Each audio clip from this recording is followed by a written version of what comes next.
Have you ever just looked up in heaven and said, "Why me, Lord? Why me?"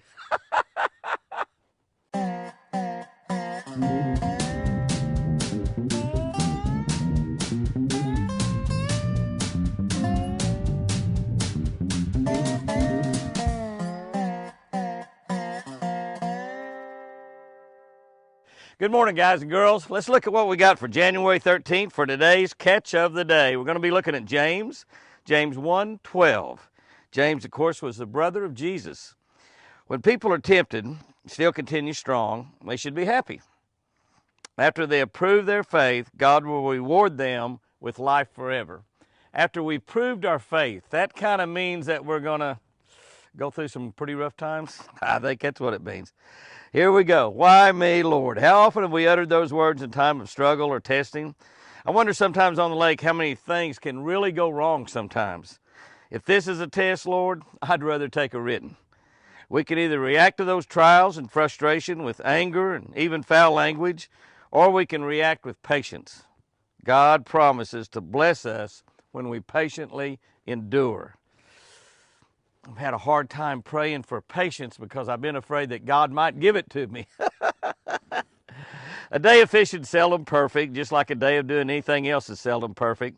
How we handle those breakdowns or tests is really what's important. We can be patient and be blessed, or we can blow it. And what does that really accomplish anyway? So many times when something goes wrong, it just continues to pile up or add up out there fishing. We get in situations where we just can't, it just seems like nothing will go right. And it's just one bad thing after another. One bad thing happens after another. We lose a fish, we break a line, our motor won't start. We get our trolling motor fouled up in a net or something. Just things can go wrong all the time. It happens in just about everything we do. And sometimes that is a test. You know, God doesn't really test you, but life does. So sometimes that's a test. How we pass that test, a lot of times will be how God rewards us. If we don't pass that test in flying colors, we're probably not going to have much reward coming. Let's look and see what our tip is for today. Check the diameter of your fishing line. Different lines have different diameters, even if they're the same pound test. You know, one of the old tricks in the fishing line business was to build a really big, strong line and then call it a different pound test than what they really probably should have called it. In other words, some of the leading lure companies have built line and say a line is maybe 20 or 22 or 23 pound diameter, and they'll call it 14-pound test or 15-pound test.